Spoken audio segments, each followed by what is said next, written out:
Hey guys, this is the Fury here. Um, Today I want to talk about something very emotional to me.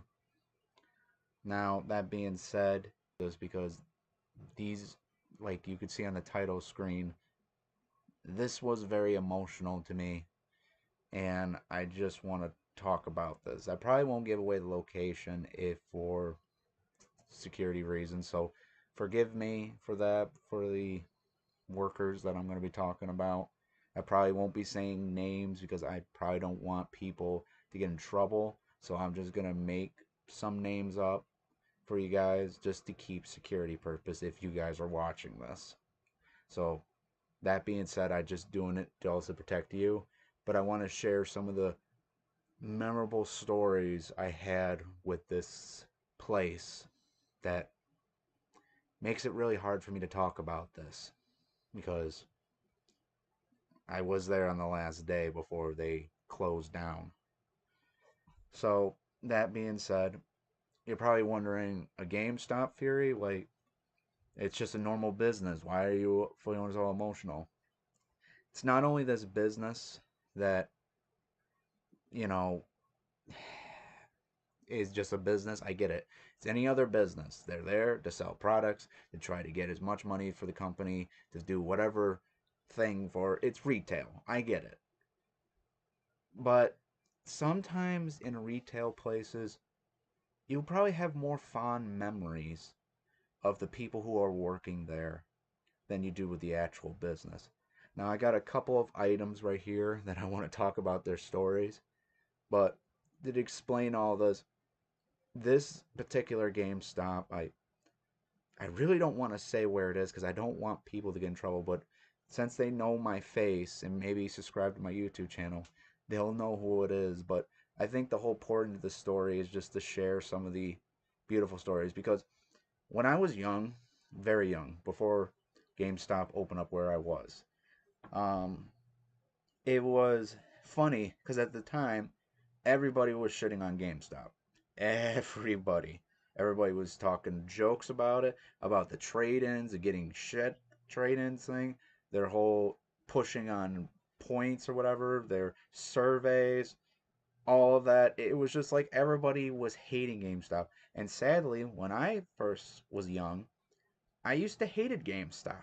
I used to been that guy that used to believe that you used to believe like, oh, this place is shitty, so that means it must be shitty. Following, talk thing and follow the belief and then it just goes down the road without actually physically understanding why or let alone think, yes, business practice is shitty, but does the workers really deserve that? No. No, they're just there doing their job. And I'm not trying to turn it into a rant thing, but that's what I used to believe in.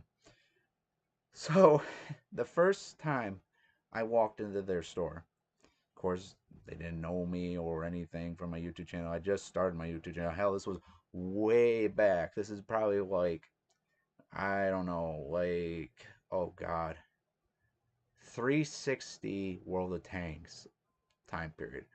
So, when it opened up, I would say it was a year when World of Tanks was a thing, and yeah, so let's just say that it was that long ago when I started knowing these guys.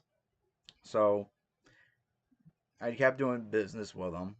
Like the first time, my friend actually, my friend told me because I was sick and tired of paying overpriced cards. Because when you pay stuff in World of Tanks, you have to pay for my taxes.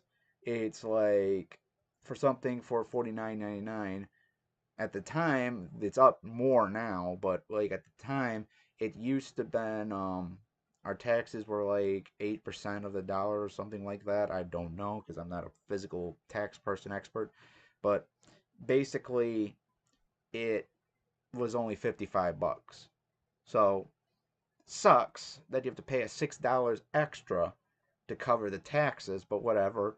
But at the time, I was doing Price Chopper, getting almost $75 just to buy the tank to review it that day. Remember, there was no crates. Yeah, take that in consideration how old this I'm talking about. This was when there was no crates at the time.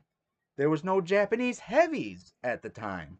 So this is how old this was. So when I was doing this and this and this, I think it was my friend Angel or somebody told me that you could just get a printed receipt of how much you want at GameStop.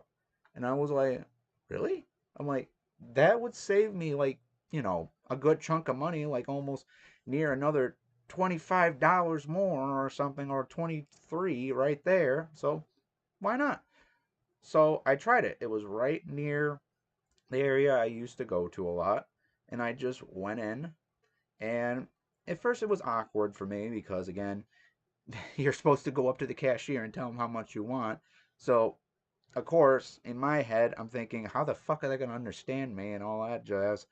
But no, they did. And I'm not going to say who his name, but the manager there knew what I was talking about. He rang me up and stuff like that. And I said, okay, cool. And walk out the door like a normal customer.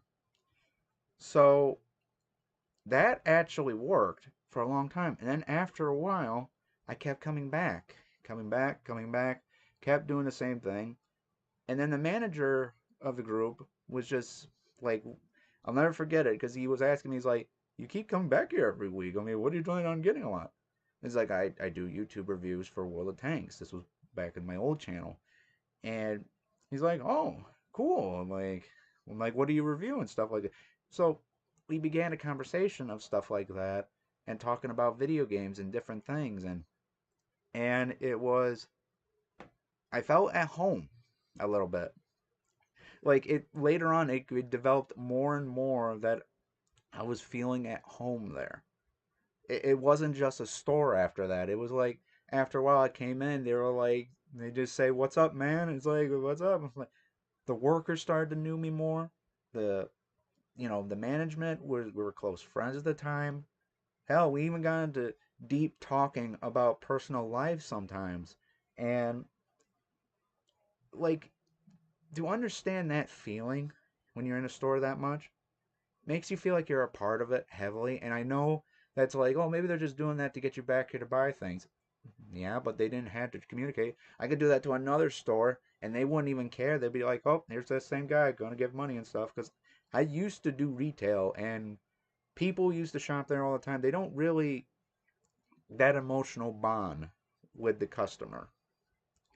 Like, there's a difference between being friendly talk to someone who's been there to keep them shopping, and then there's ones that are like, hey, it's that interesting guy again. I wonder how he's doing today, and let me see how he's doing. Talk to him and stuff.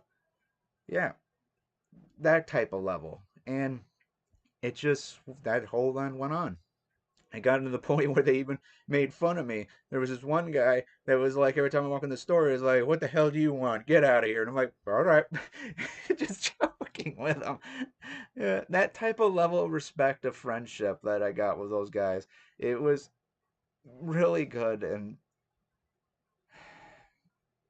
sorry, uh, it just hurts me more than what this video is about, like you said. And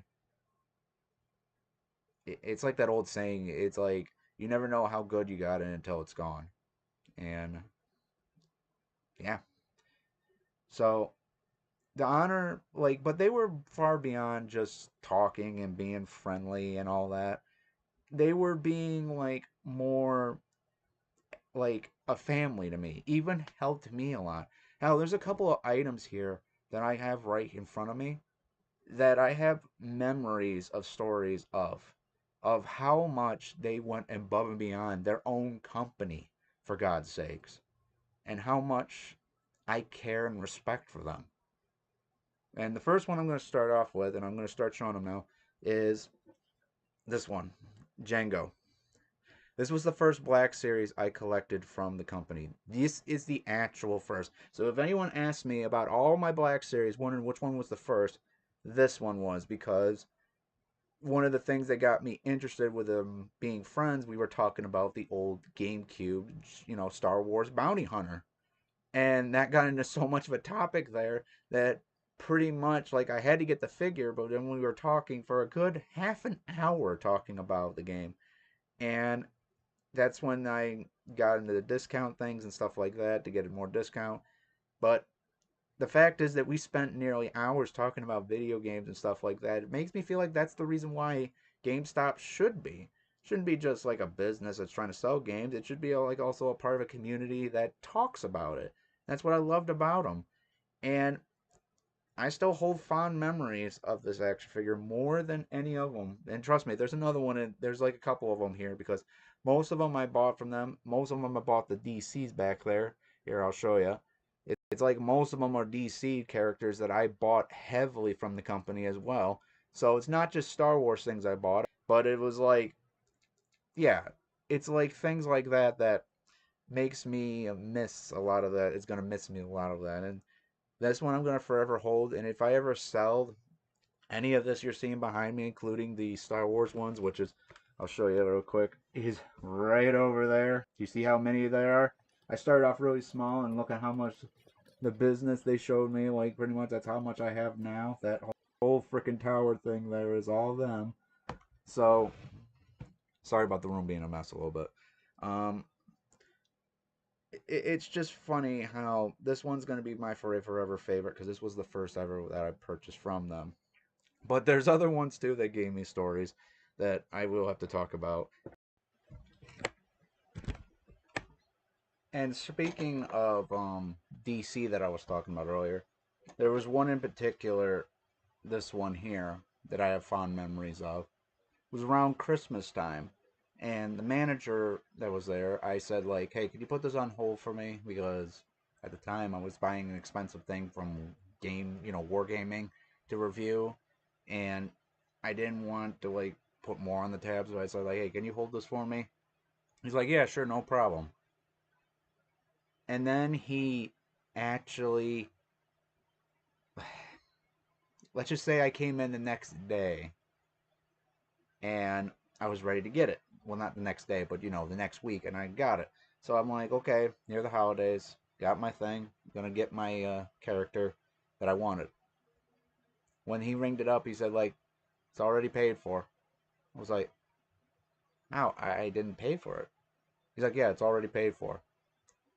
I didn't realize until later. Well, I kind of figured the manager bought this for me as a Christmas gift. Like,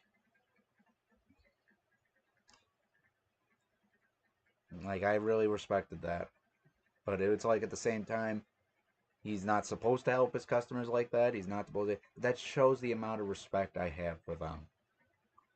It's like they went above and beyond and got this for me too, and it's one of my still collection that I won't get rid of, along with Revan and all of them. And it's like things like that really makes it really special for me, and I really wish I could repay him back. Maybe someday I will when I find him again, but I will remember that for the rest of my life. Now, this one, this one I was shocked to get because I got this in November 1st. This is the Black Series Wookiee edition. This is like basically Chewbacca as a snow yeti. Now, the reason why this is interesting as well is because when I walked into GameStop one day and I saw this on the shelf. Now, of course, the workers accidentally put it on the shelf when it wasn't meant to be sold because when I saw this, it was during near October. So it wasn't near the time period that a winter Christmassy one should be sold. So when I saw it and I wanted to get it, um, and they were saying like we don't know if we could sell that or not. Antonio like went above and beyond and asked the boss to see if he could sell it and all that, and he just let me sell it. So it shows like how much niceness they were and how much they would show like commitment to. They would actually let me get this when they could easily just said, "Nope, sorry, corporate thing. We have to take that away from you, sir. Sorry about that." Things like that that really like why I love them so much as family because like at least if I wanted something, they know me pretty well that they would let me pretty much have it. They know I pay for it. And another story too is like to answer some of the questions because like there was another thing that they did big favor for me is they put on hold stuff for me. Now, when I wanted something and I couldn't get it at the time because I was doing some other payments and stuff like that, they would gladly hold it for me in a drawer for maybe like 1 or 2 weeks. Now that's very nice of them because they're not supposed to do that. That's why I'm not telling the location of this place or the people because I don't want them to get in trouble when if they ever have to find another job.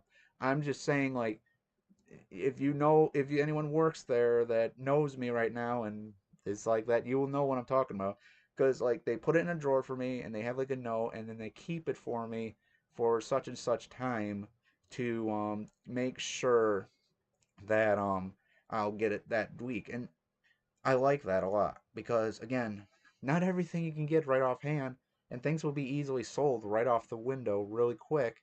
So, and I just having someone who trusted you that much to put something in a drawer for you to keep it on hold, to keep it away from all customers until you come back to buy it is like really that's like a real good respect right there. But that's not all. This is not just the other thing in the whole putting on hold.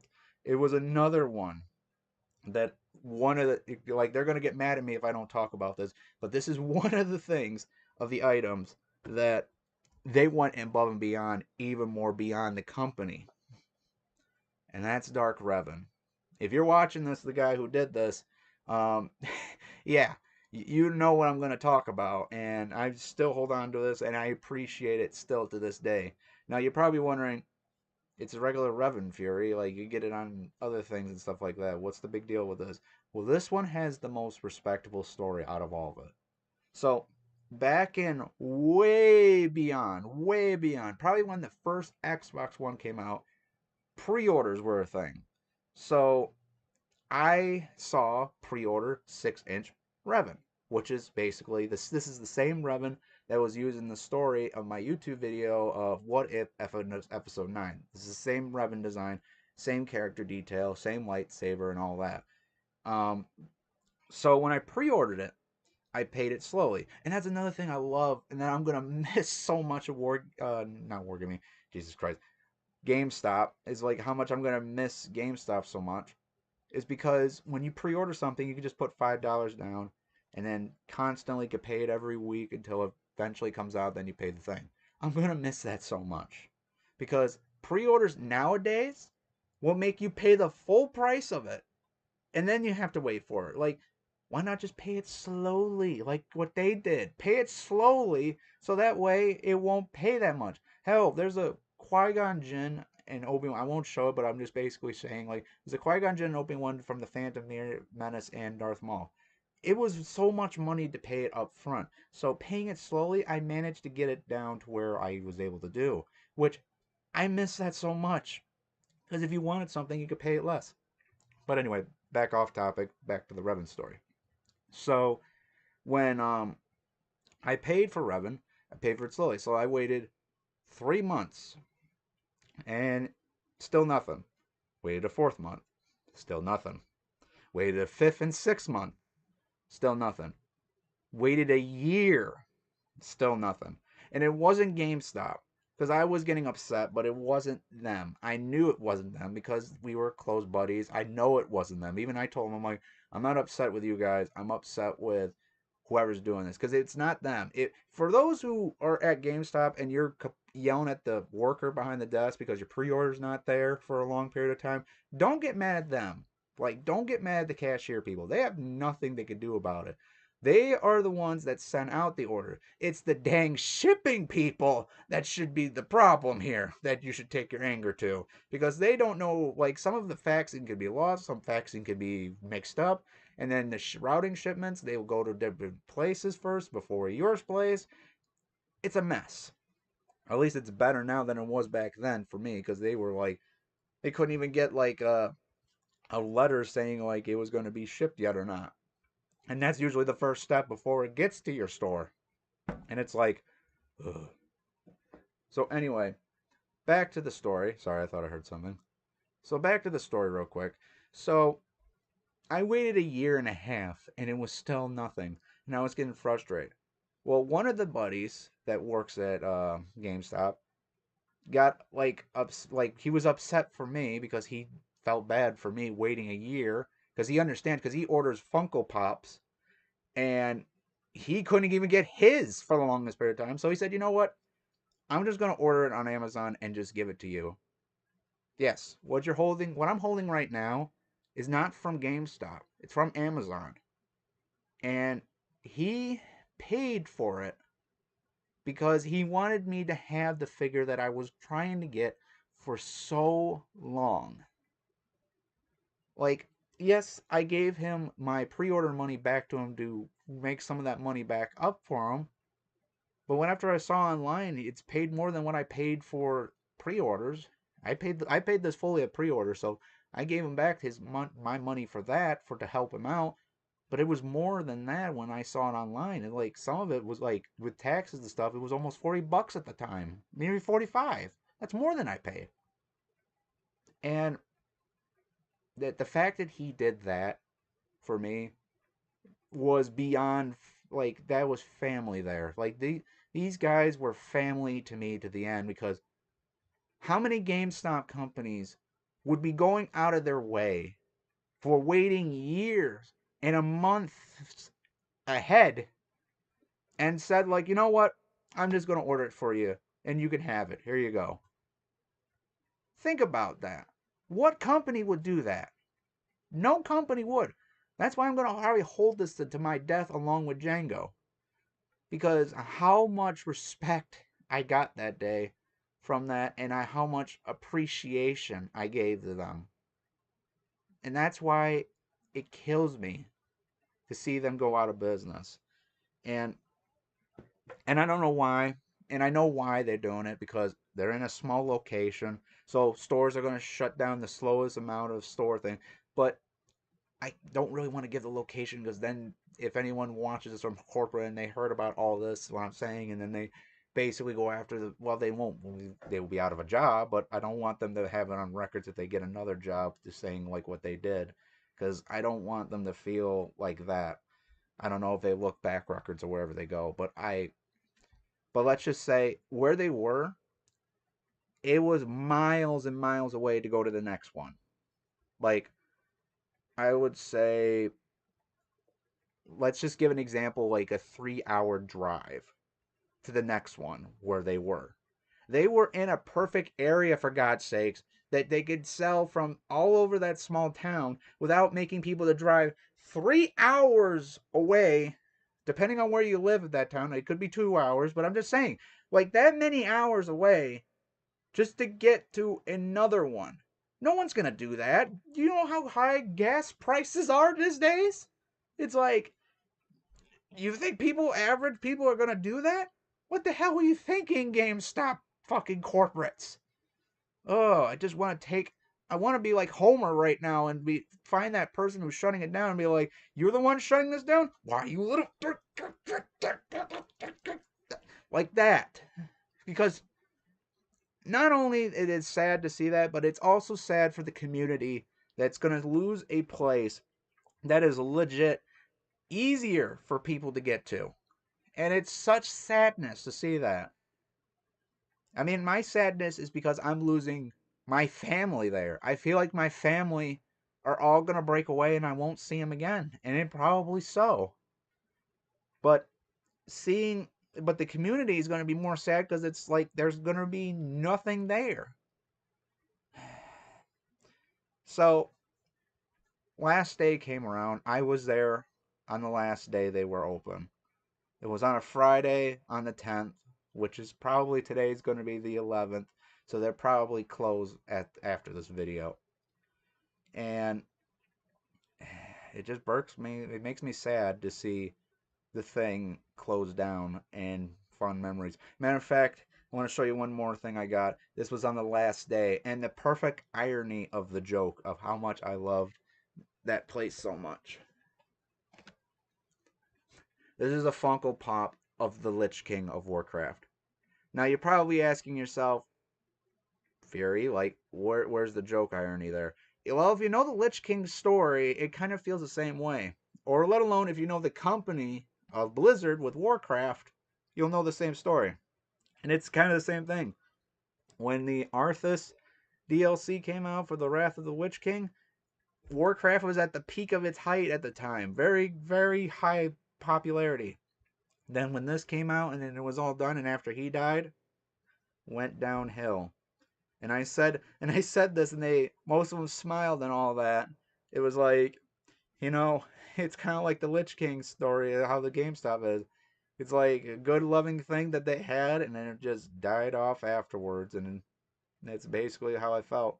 So I'm keeping this forever sealed in this box, and I'm keeping the sticker of the GameStop exclusive to remind me or remember those people that I had. And this will be the last item.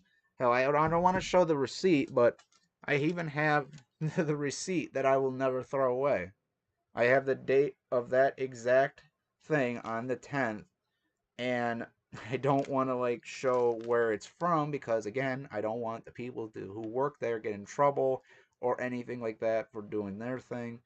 And I want to respect the names of people that I don't want to like. If they were going to get future jobs, I don't want to say the names and they'd be like, "Hey, didn't you do this for this guy? We can't have you in this company." But no, I want them to have a chance of getting a job. But if they know who I am, they know how my facial is, they will know exactly who I'm talking about. Hell, there's even one person there that I respect as well. This lady who was there. I I can't say who her name is. It's basically with glasses, with dark hair, short dark hair. And we were talking one day because we were making a joke because like, well, not joke, but they were talking about life, and I was talking to her about these things about like some gamers won't talk to her because he's a woman, and I'm like, what the hell do we live in, the 1860s? Like, why is like guys like treating you like shit when you're a woman trying to do your job like this? It's like, what are we, 1860s? Like, how the hell does that work? You would think talking to a gamer woman would be a heaven, like to some people. I mean, think about it. A girl that interested in what you're doing and talks about what you like to play, wouldn't that be a girlfriend of your dreams? I mean, sorry, my friend. Poor girl's like, it's like, shut up, John. Like, I don't need anyone creepy like that. I get it. I'm just saying, like, you would think like that. But, yeah. So the last day, I bought that. I hug him to death. Like, I hugged her twice, the one I just said just a few minutes ago. And I didn't see all of them. Like, one of them wasn't there. Like, god dang it, this was my last day with you guys. Where the heck is he? He could have just showed up. Like, and this is the guy that says, "The hell do you want? Get out!" You know, making those jokes. I hope he does well. I hope he finds a job. I hope the manager finds a job. I know one of them, the one I talked about, is getting a job application to a different area. I hope that works out for you. But for the rest of you, I just, when I walked out that building, when I just said Godspeed and I walked out, and then I had to lean myself against a pillar because I was so emotionally sad to see them go. It literally hurt me to the point where I couldn't hold. I had to hold back my tears. I had to hold back everything when I walked out that building, and it was sad. It was sad, and I know a lot of people say, "Well, it's just GameStop Fury. They'll have better lives." It like you never know. I'm never gonna see them, so I won't know what happens to them. But I just hope in my heart that they will live better lives. I hope they will find a better future. I hope they will find love wherever they go. And I hope they get better pay. Like honestly, I hope they have houses someday. I hope they have like better pay. I hope they live better lives. I mean, they may have good lives. I don't know. I can't judge and I should not be judging like that, but I just want them to be well. I think that's the thing why I love them so much is because I want to see them have better lives. I want them to have better things in life so that way, and I know in my heart they will be okay. As much as how much they took care of me and they went above and beyond with me with some stuff that I can't remember all the stories, but I remember a lot of them. I just can't show them here, otherwise it will be hour-long video we're doing. It's bad enough we're almost near 30 minute mark. Um, it just it just breaks my heart. For anything that I've learned about this is don't treat everybody like shit. Don't like assume things. There's a lot of things in this world that are people just like you and me who are trying to get by. Just try to be nice. Just try to be kind. Like, don't give them a hard time. For who knows? They could give you greatest memories of all times to you as friends. And they will go above and beyond sometimes for you, beyond the company's name, to help you. I'm Fist of Fury 69 too. And for all those who worked at GameStop, Godspeed to all of you. And I hope you all live a good life. Goodbye, my friends.